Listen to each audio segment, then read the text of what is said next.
Welcome back to the Real Stuff Podcast. If you follow me on social media at the Real Stuff Pod or on my personal account at Lucie Fink, you may have seen me asking people to share and submit their sunshine and their storms. Basically, it's like highs and lows. I've been wanting to gather together mass information about what's going really well in people's lives right now and what are some areas where you might be struggling. And then I've been sharing these anonymously with people.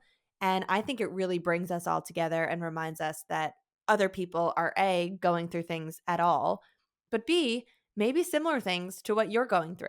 As I was reading through the submissions, specifically for the storms, I realized that what would make those so much more personal is to hear those people's voices and hear those people talking instead of just seeing them as text on an Instagram message. Who are these people? What's going on in their lives? What if they recorded something that sounded like a voicemail and I could actually hear them talking to me like a friend or a family member, sharing what's going on?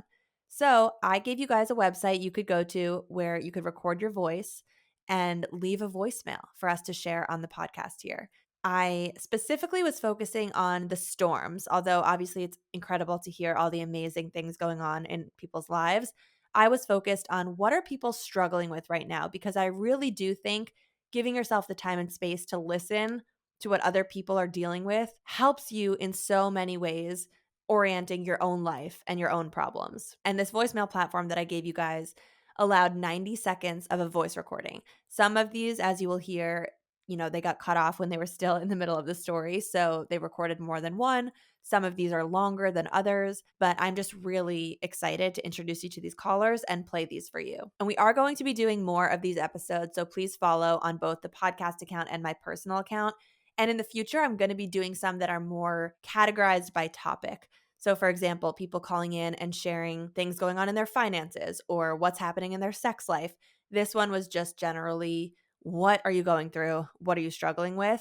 And then my team and I tried to sort through them by topic because things sort of did fall into similar categories. What we came up with in terms of topics were infertility, family challenges, caring for aging parents, general grief, challenges with careers, and then generalized anxiety. I listened to a recent podcast all about the science of happiness. I think it was called the Happiness Lab. There is actual science to support the fact that opening yourself up and listening to what other people are going through does scientifically make you a happier person.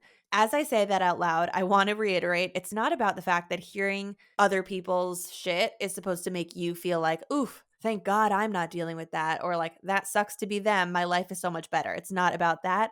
It's more so recognizing that other people are going through things at all, because it can be so easy to just view the whole world as a highlight reel and to feel like you are the only one dealing with some of this stuff. So I want you to hear this and recognize you are not alone. The next topic I just want to dive into before we get into these voicemails is that I often hear people talking about the concept of the suffering Olympics. Basically meaning, where does our pain or where do our struggles rank in terms of what other people are going through? Especially when you hear these callers back to back who have very different struggles, I can understand that the suffering Olympics might come into play. So for example, you hear someone talking about their struggle being infertility and struggling to get pregnant, and then immediately following that, you hear someone who is complaining about how hard it is to parent their kids. And of course, you could say, well, at least you have kids at all. This person can't even get pregnant. And I want you to avoid doing any sort of suffering Olympics as you listen to this episode.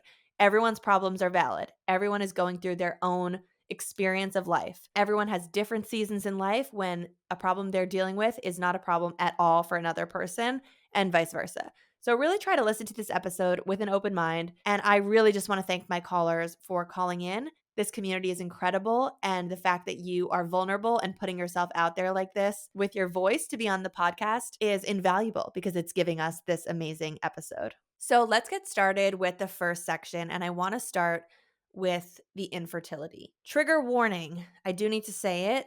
This section has a handful of mentions of miscarriage and various infertility struggles. But I didn't even want to give it a trigger warning, because I actually think the point of this is for other people out there who are going through these things themselves, who would normally be triggered by these discussions, to hear this and to recognize that other people are having the same problems as well. So let's get into the first batch of audience callers. Hi, Lucie. Thanks for the opportunity to share what I'm going through. I'm a woman in my 30s in a heterosexual relationship. My husband and I have been trying to conceive now for a while, and I want to talk about the pressures on women during this trying to conceive journey, which I don't think we talk about a lot. It's every day I wake up, I'm checking my temperature at the same time, no matter what the date, peeing on the LH strips, trying to figure out if I'm ovulating, being stressed that if I'm not ovulating, being stressed, will I never be able to conceive, and the immense want and need to be a mom, and hoping I can get pregnant and have a full-term pregnancy. It's a lot. You go through so much as a woman, and I just don't feel like we talk about it a lot, and it's really hard to be in this pre-pregnancy stage, and especially when you have such a big desire to have this beautiful motherhood journey. But my heart goes out to everyone else going through this. Thanks for letting me share.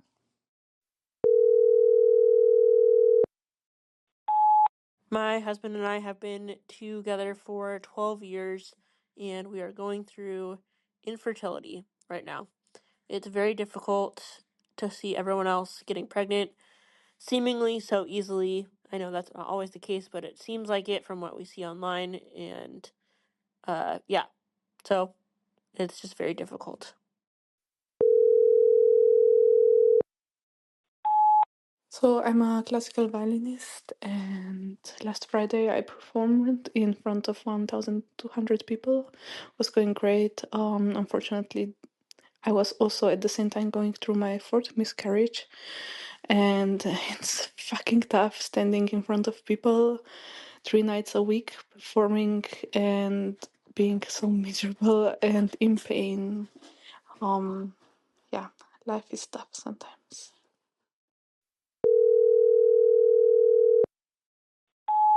This year so far has just been really hard because I had a miscarriage from IVF, a chemical pregnancy, beginning of this month, and we tried with 2 embryos and it didn't work. It implanted, but uh, didn't keep growing. So we have a 2.5-year-old right now, and I'm just trying to navigate life with taking care of him, and I'm also a school counselor, so it's been rough. But I'm just trying to stay positive and hope that it will work our next transfer. But we only have 2 more embryos, and then if that doesn't work, we'll have to try an egg retrieval. So I'm just hoping it works this next time. Thanks for listening.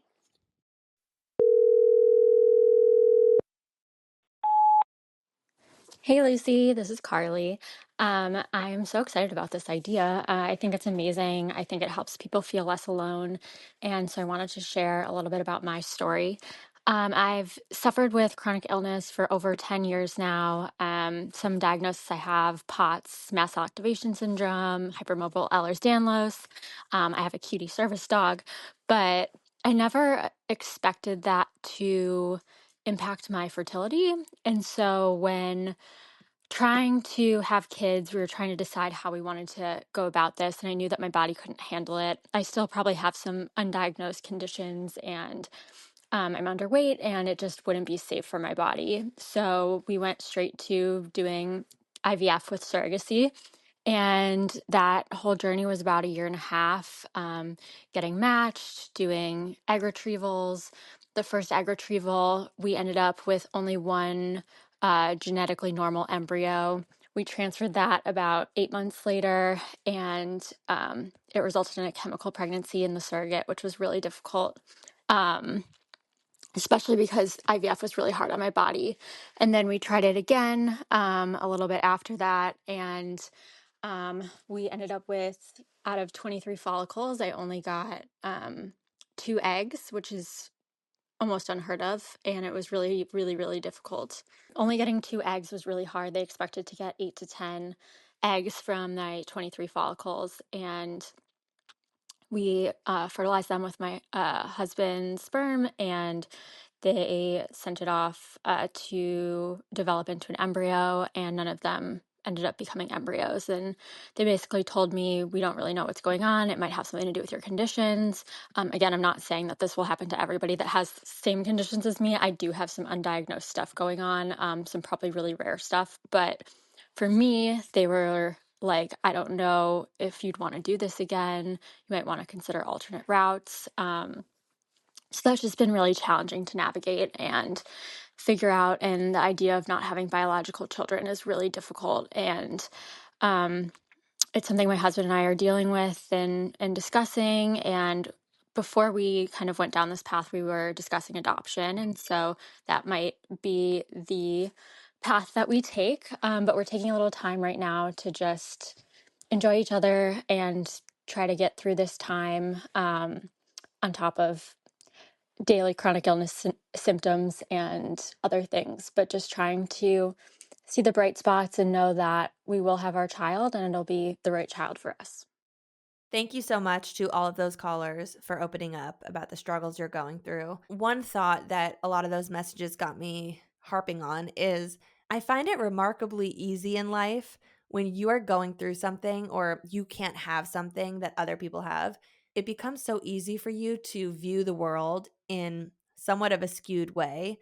And it's almost like your own mental block causes you to feel like everyone else doesn't have this problem and you are the sole person struggling with it. One tangible example of what I'm talking about is this person who said it looks like, at least according to social media, everyone around her is getting pregnant naturally and easily. Whereas, I just want to call out from the flip side of that equation, I, as a person who is not struggling with fertility at the moment, when I look at social media, I actually see so many people out there who are going through IVF. I actually feel like almost every person I know recently has had to do an egg retrieval or has been through IVF in order to conceive. And it's so interesting that a person who's going through that would somehow be looking at the same social media landscape and see the opposite. It's kind of like confirmation bias. I know infertility is an incredibly hard topic to talk about, so I'm really honored that all of you guys called in and opened up about this and are sharing it with our audience. And on to the next topic.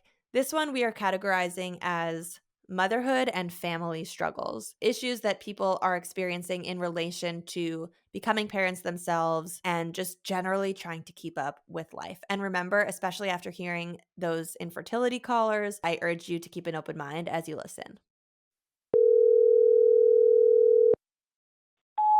So just found out I'm pregnant with my second, which is super exciting, but also feeling like the incredible, I don't know, the feeling of the nausea coming on and the fear that comes with that, because I just remember how horrible it was for me my first time, and now I have a second kid. I have my daughter, and I have so many hormones, and I'm just trying to be the best that I can for her. But I feel like it's so hard because, when you don't feel great, how can you be the best that you can for the people you love? And I am just like amazed with how you did it. So yeah, this is more so just a compliment to you, with my exciting news underneath it.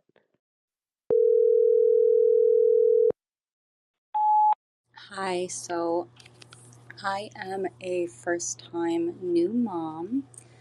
My son is 11 months old. He will be a year old in February, which is wild. And basically, I still struggle with the whole, not losing yourself in motherhood thing. Most days it just feels like, every part of my life is different from what it was a year ago. Finding my footing, my identity in motherhood. I don't have any close family in state, so that makes it super difficult too to even navigate, doing something for myself as simple as getting my nails done. It's a whole production of finding somebody to watch him, and no one can come to our house because our dog isn't great with other people. And it's just, it's a roller coaster. And I actually watched the movie with Amy Adams based on the book Night Bitch, and it validated my feelings so much. And I was wondering if any other, first time moms, new moms, even experienced seasoned moms have resonated with that feeling of just being like, who am I? Well, this past year has been a bit challenging. I was laid off from my job. My husband was just laid off from his job in December. And in last October, my mother was diagnosed with pancreatic cancer. And so I've been going through a lot of grief with that. And then in December, we also found out that we were pregnant with our second child, which we always knew we wanted a second child. But for some reason, about a week after I found out I was pregnant, I came over with this almost grief of taking away my like child's solo child experience, and grief about not being solely attached to him moving forward. And it's been really challenging. My mom's sickness compounded with some grief about a second child and the guilt surrounding that grief. So we love Zoloft and getting some mental health support, and grateful for my family, but it's a lot. Hi, I'm a pediatric nurse and I am a mother of two, and I'm currently struggling with balancing work and motherhood. In a society where we're expected to parent like we don't have to work, and work like we don't have to parent, this is so hard. I love my job. It's a huge part of my identity. I'm lucky to have a job that I don't feel like I'm getting burnt out at, but I still feel like I'm being challenged. But I work 3 days a week without a set schedule, and they can't offer me any sort of a set schedule. So on those days I work, I can't do daycare pickup or drop off. I can't do like nighttime swim classes or evening tumbling. Like, it's really hard to, or even like taking my kids to the doctor. Like, these things are really hard to schedule. And then we're on like a tight attendance and occurrence thing. And my husband is the main breadwinner because helping professions and women-dominated fields are traditionally underpaid. So it almost feels like the sacrifices he has to make for my job, I sometimes wonder if it's worth it. But this is such an important part of my life that I don't want to let go of. And then in addition, my job is also, I see a lot of sick children, and I see some children pass away. And I now have to navigate grieving that, both as their nurse, but now as a mom too, and like seeing how that would feel like with my own children. But yeah, working moms, it's hard. It's hard out here.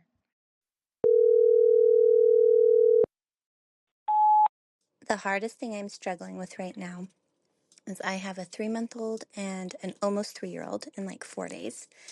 And I'm just feeling like I can't be 100% parent to both of them. And I feel like I'm needed by both of my kids so much. And I wish I could clone myself and be the perfect mom for both of them. I'm currently also sitting here pumping, and I have a clogged duct and it hurts so bad. And I just got my baby to sleep and then did this voice note, and she woke up. So there you go.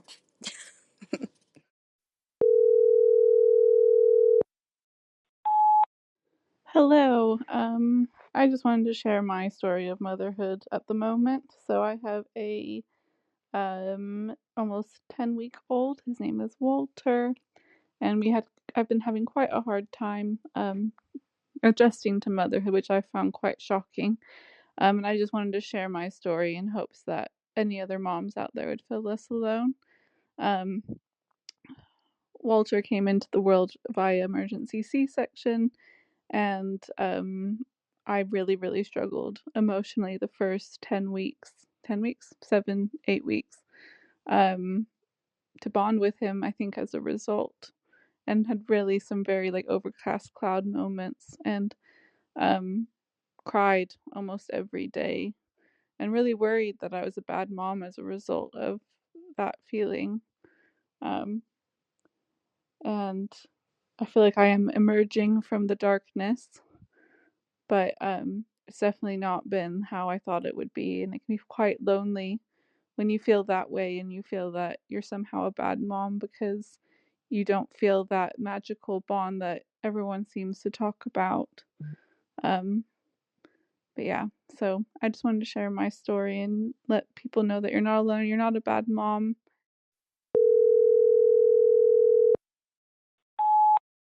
Hi, Lucie. My name's Courtney. I was calling in about the episode about struggles and people going through stuff right now. My story is that in 2019, I quit my job, my full-time job, to help my mother, who had severe dementia by that point. I am a 45-year-old mother of three. And so for the past over 5 years, I've been able to stay home with my kids and usher my mother into the end of her life, which was hard and terrible, but also beautiful. And I've really enjoyed this time to be home with my children. But unfortunately, business for my husband has been difficult lately. We are over $2,000 negative in our checking account at this moment as I speak.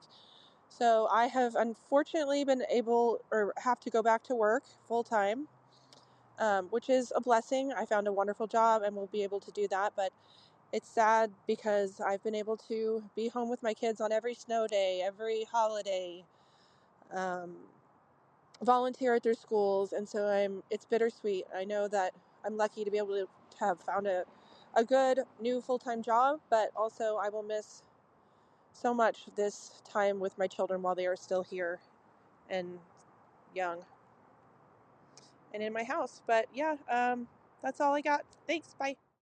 Thank you to all of those callers for opening up to us. And that is going to lead us into the next section that pretty easily became a category itself because a lot of people called in about it. And this is the general category of grief. A few of these stories have the common theme of aging parents. And it struck me that a lot of people that are around my age are kind of going through this at the same time in life. So let's hear from some of these callers now.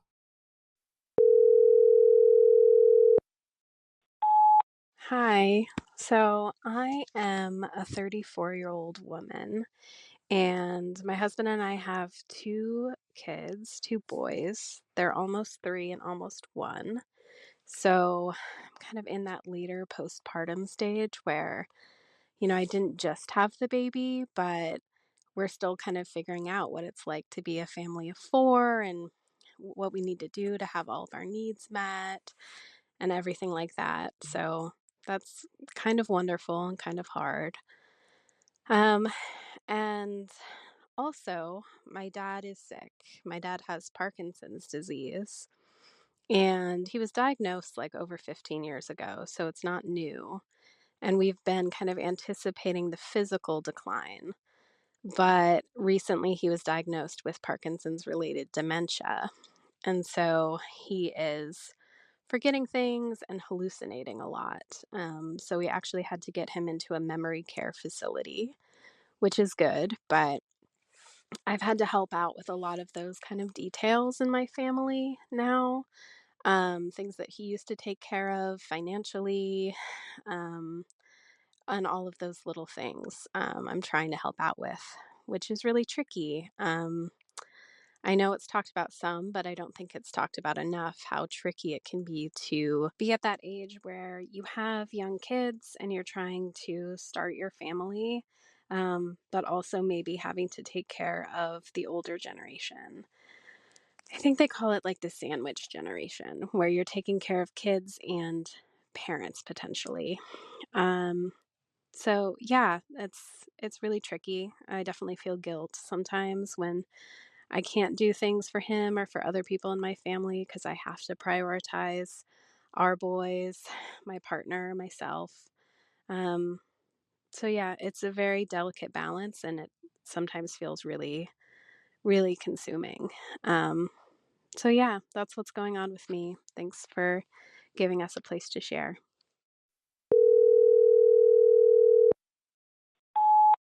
Hi, Lucy. On May 31st, 2022, my mom, who was 60 at the time, was checked into the ER due to what was thought to be a stroke.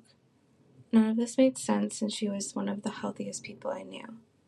After many days of scans, we found out that she had GBM, glioblastoma malform, a terminal brain cancer. There's not a clear timeline for many who are diagnosed, but we were told that it was aggressive. Even with surgeries, chemo, and radiation, many don't make it past a year, if two. My world was instantly turned upside down. My husband and I do not live in the same state as my parents, and my instant pull to be with my mom made me reconsider every piece of my life. Between balancing precious time with my mom, helping my dad, who was my mom's caretaker, keeping a 40-hour work week with a job that I could do remotely, I became a shell of a person. So much of my routine was filled with anxieties, thoughts of losing my mother, and the preemptive grief, on top of many other things. Life and family planning suddenly became a priority for my husband and I. We really wanted to experience sharing a future grandchild with my mom. So only with a few months into my mom's diagnosis, we started a journey on trying to conceive. The months went on, the stress accumulated, and seeing my mother get more sick with the unknown of her timeline and also trying to conceive were hard moments of sadness, disappointment, loss, grief, and so much more. I lost my mom on April 2nd, 2024, a few weeks after I turned 30. The greatest loss I've ever experienced, and I wasn't able to share a grandchild or even the news of a grandchild with her. The support from my family and friends were so enormous during this time. Months after her passing, my husband and I decided to seek fertility options as we had gone through all the tests my OB had to offer at their clinic and we had no answers. We had a long-awaited appointment scheduled for July 2nd, 2024. But the most amazing thing happened. I took a pregnancy test on July 1st and I found out I was pregnant. The timing seemed so miraculous. I was over the moon, yet my heart was filled with sadness that I couldn't share this with my mother. I'm becoming a mom without my own mom, and this has been really weighing heavy on me. As I think many people experience with loss, the support from family and friends dwindles over time. Less check-ins, the meal trains stop, everyone's life moves on. Yet I feel stuck. My joyous news of my pregnancy becomes more of a topic of conversation now. The loss of my mom, just 3 months prior to knowing I was pregnant, falls out of my conversation with my friends and family now. There isn't anyone asking how I'm doing with my grief. I am asked about how I'm feeling in pregnancy, what I'm looking forward to, things about the baby.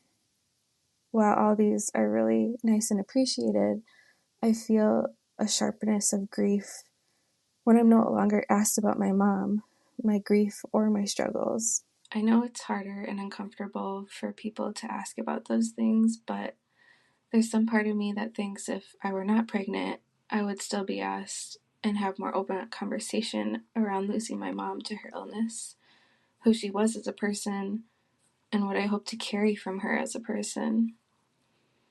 I'm just hoping someone can relate to such extremes of loss and birth around the same time.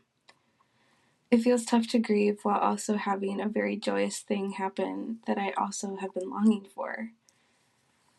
My baby is due early March of this year, 2025, and I'll be going through postpartum during my mom's year anniversary of her passing. My mom's death still runs so deep in me. How fucked is it that she was taken away from the earth the way that she was? How everything just changed overnight, and it's been less than a year without her. I'm becoming a mother without my own mother, and everything feels tied to grief now. Her not being here still really affects me and is part of my everyday, including big milestones. Grief just feels so lonely, And especially in this scenario, it feels extra isolating. I'm just sharing this in hopes that someone can relate, and thanks, Lucie.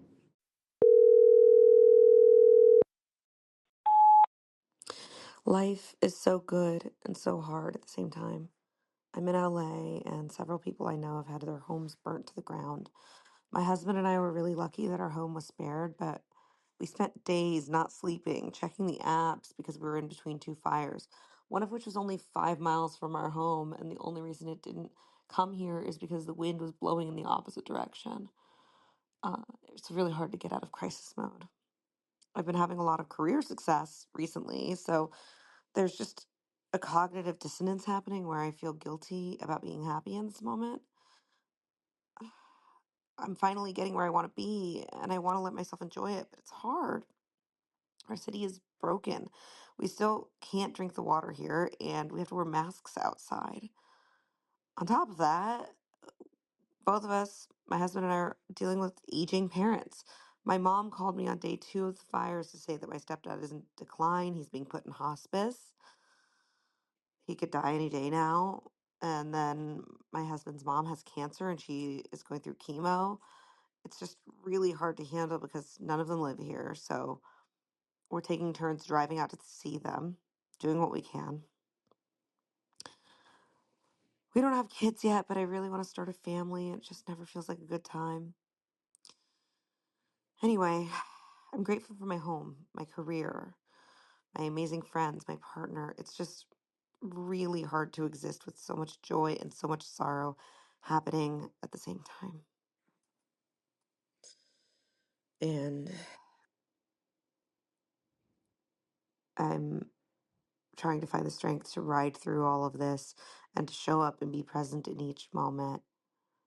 But I feel really overwhelmed.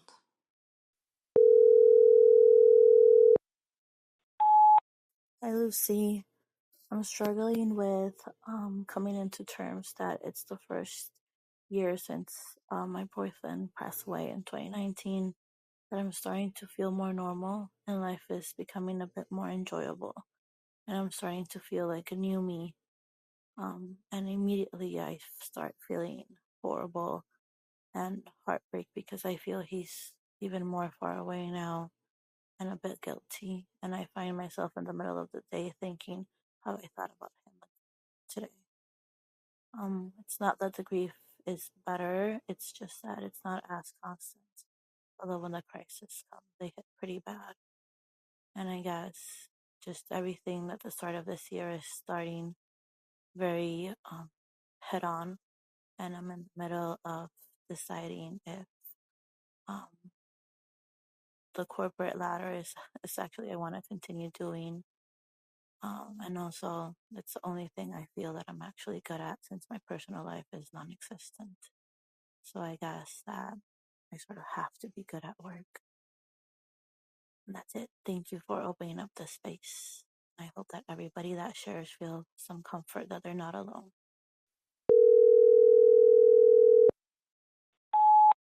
Hi, Lucy. Hi, everyone. This is Teresa. I'm from Brazil. Yeah, you have listeners all around the world. And the thing I'm struggling right now is that my sister-in-law, she delivered a baby, and unfortunately, the baby died 2 hours after she was born. And we're all devastated, of course. It was a girl, her name was Julia, and it was a half pregnancy. Everything was fine until the moment it was not. So we're all devastated. It's a very difficult moment in our life. And meanwhile, I have 1 year old boy and I need to take care of him. I need to get things done with him while I'm suffering this process. So thank you for the opportunity. And I love your podcast. Thank you so much.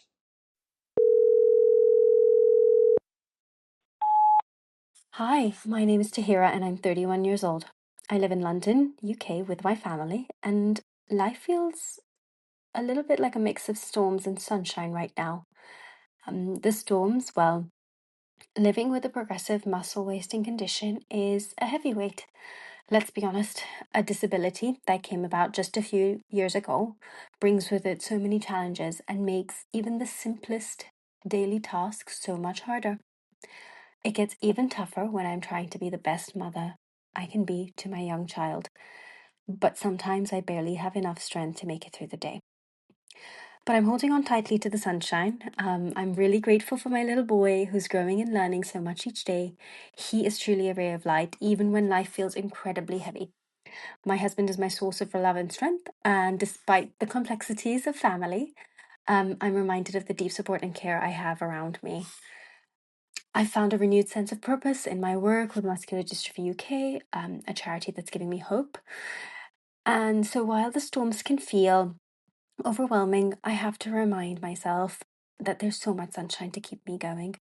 And for everyone out there, when you have storms and sunshine, you often get rainbows. And I wish for all of us to have lives that are filled with rainbows. Love to all.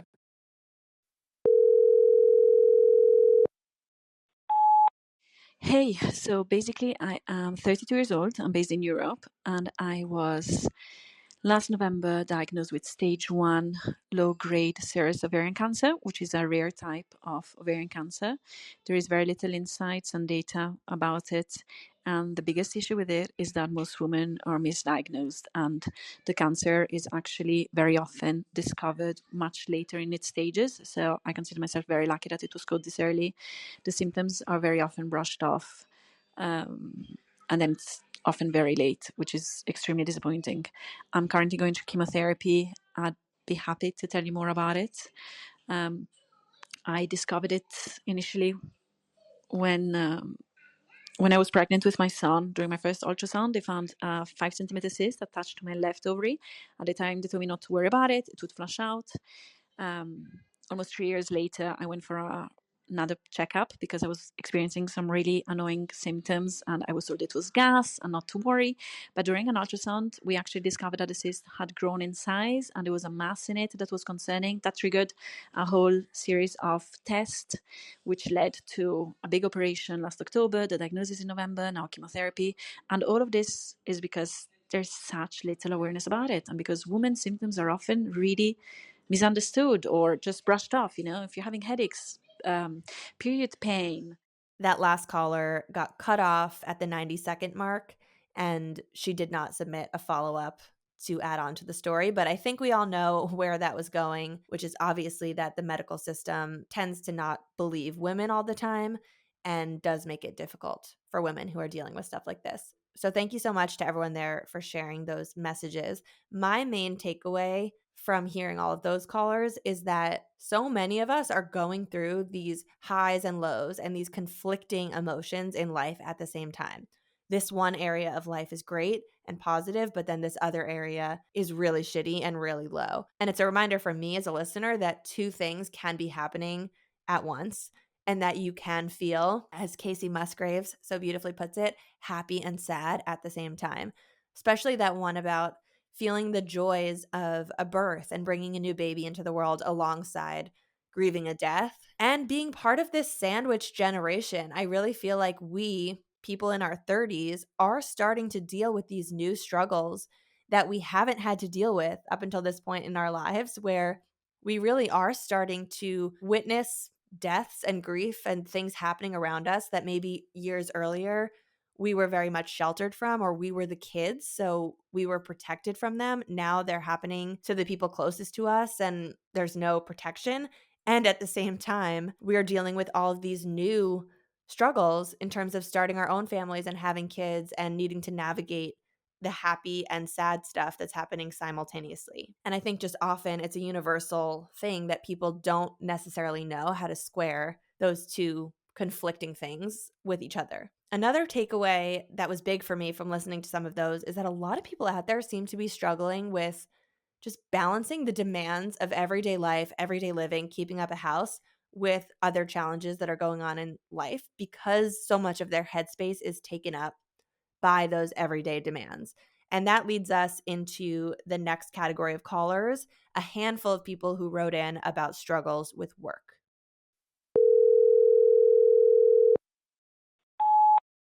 Hi, Lucy. I've recently made the decision to take a big shift in my career following an unexpected redundancy. For context, I've worked in the education sector for the last 3 or so years after coming out of university, having been in education since the age of 4. So it's been quite a bit of a jump for me. The redundancy was quite shocking and has left me with quite a bit of anger, but I've taken it as a form of redirection and have jumped into trying something completely different. I wanted to go into nursing, but need extra experience before I want to do more university study. So I've taken on the job as a carer in a local care home. To be honest, I found the worst first week of a job ever. I've done some difficult kind of odd jobs in my time, but I really struggled with kind of the depth of care some people require. I'm also dealing with the death of a beloved family member at the same time, so it's been quite difficult. But what's shone through really has been the willingness of those around to pick me up and help, and I'm so thankful to them for that.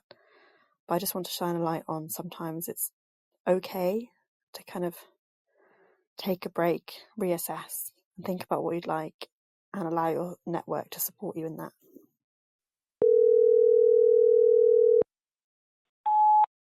I went back to work to find out that my direct report was trying to steal my position.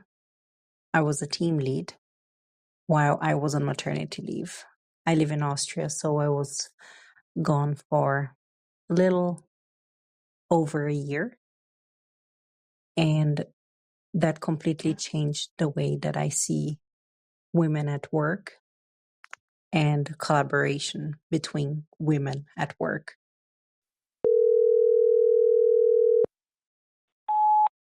Hey, Lucie. Right now, I'm really struggling with jumping back into the professional world. I've spent the last year really focused on getting my master's degree, and I am about to graduate this spring. And I just don't feel excited or confident going back into a career. I've spent the last 10 years working in nonprofits, and more specifically, the last 3 years were with organizations that had literally the worst, most toxic cultures and abusive environments that really left me with some like mental and physical health issues from it. Um, and I just don't know how to jump back into that, knowing how bad experiences can be and like being positive about, what maybe a new opportunity could bring for me. Um, my confidence has always centered around my career, so it's definitely feeling destabilized not having that in my life, and having to refocus and create that self confidence for myself. So, any advice you have would be greatly appreciated. Thanks. Thank you to all of those callers. And to answer that last question there, listen, I'm not a work guru. I'm not going to give you the best career advice. I also don't think from that short message, I have all the information I need to properly tell you what you should do. But what I will say is, I feel so fascinated with work and careers, mostly because of the amount of time that it takes up in our lives and the amount of our energy that we pour into it, even more so than the energy we can give to our own kids or our own partner, just because of the sheer number of hours that we're expected to be sitting down and plugged in at work. And your question just reminded me of a recent conversation that I had with a friend. And I want to share this because I think it's relevant. I have a friend who is working in a corporate job. She seems really unhappy, and she's one of those people who has had a lot of jobs since college, and she's just been unhappy in all of them. Like, she really doesn't like any boss she's had. She's jumped around from industry to industry, and she's just not happy. And I suggested to her, maybe you need to have a completely different style of job. Like, maybe you need a job that's not an office job, or maybe not a corporate job, but something that's a little bit more physical, or I don't know, a different work environment completely. She responded to me and said, I just don't understand why I should be the one person who can't handle a corporate job like this. I feel like every single person I know has a job like this.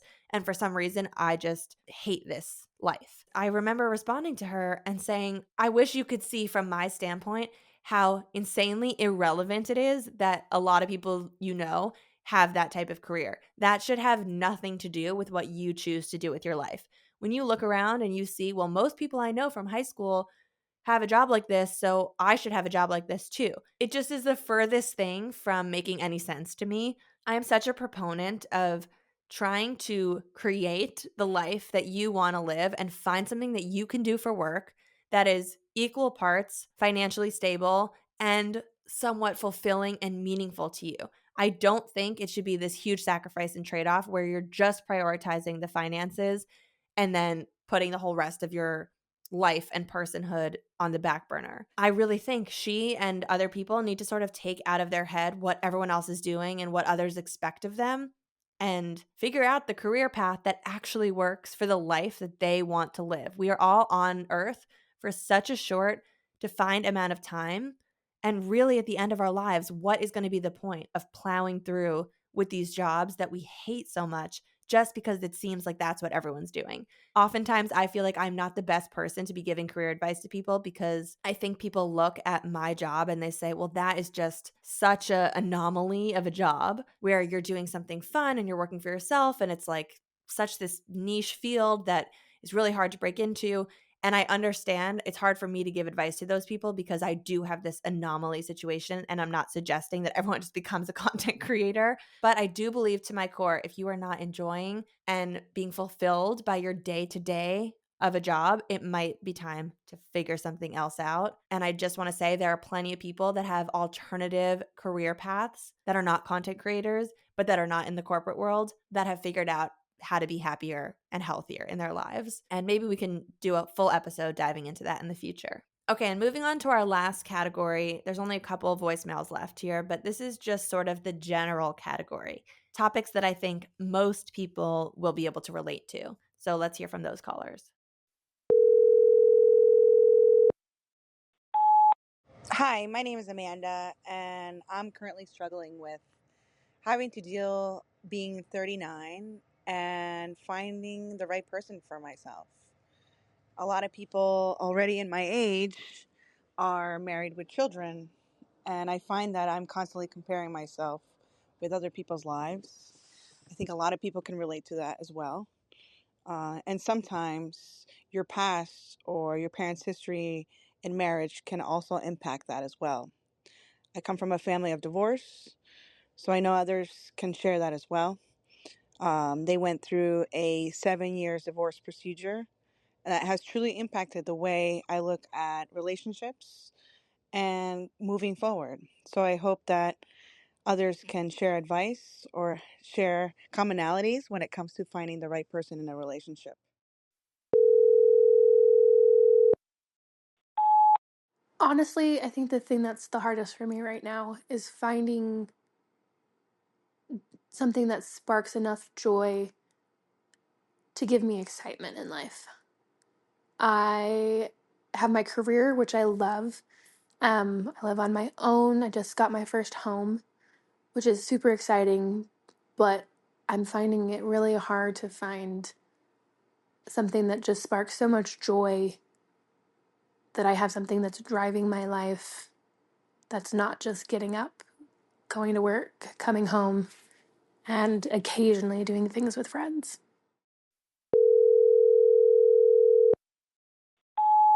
Hi, Lucie. So, what I'm struggling with at the moment is that I can't seem to settle down. Quick background, had a very chaotic childhood. We moved a lot. I've never lived in one place in my whole life for more than 4 years, so never been in a city for more than 4 years. And last summer, my husband and I bought an apartment together here in Stockholm, Sweden. A beautiful place, the kind of apartment I've always dreamed of owning. And since we've moved in, I just can't feel that this is home. I can't feel that I'm settled. And I know that it's because my life has been chaotic, especially the past 5 years. I, moved across the world several times. We moved to the other side of the world and then back to Sweden. I've switched jobs several times. My mom passed away very suddenly and unexpectedly, which was just a life-altering, shattering experience. And really, I feel I've been stuck in fight or flight mode for the past 31 years. Now, finally, I'm there. I've settled. We're financially stable. We have the beautiful home. I have the great career at the kind of company I've always wanted to work for, a great network of friends, and I just can't land in it. I can't feel good in it. So, working on that at the moment, trying to work on mindfulness, go to therapy, and make myself feel at home in my own body for the first time. Thank you. Bye.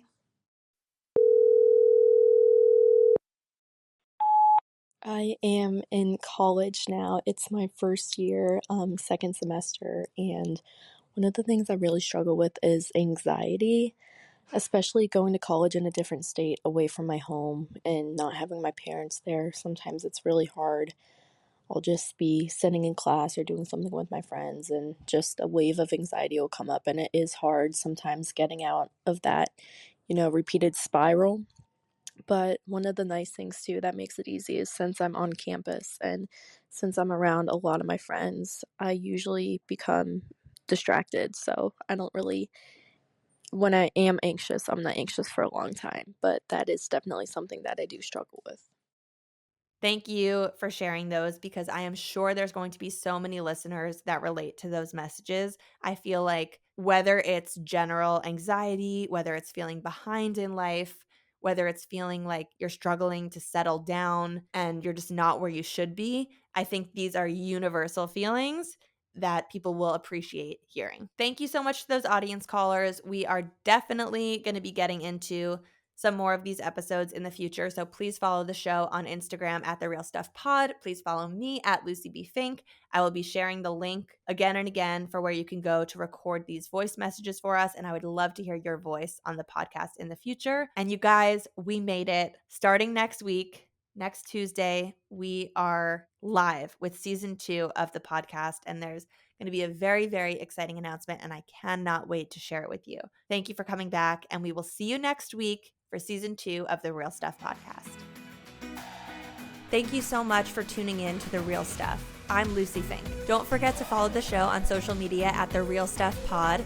And if you're liking these episodes, please head over to Apple Podcasts and leave us a written review. It helps the show so much. And if you're feeling called to come on the show, visit luciefink.com/apply and tell us your story.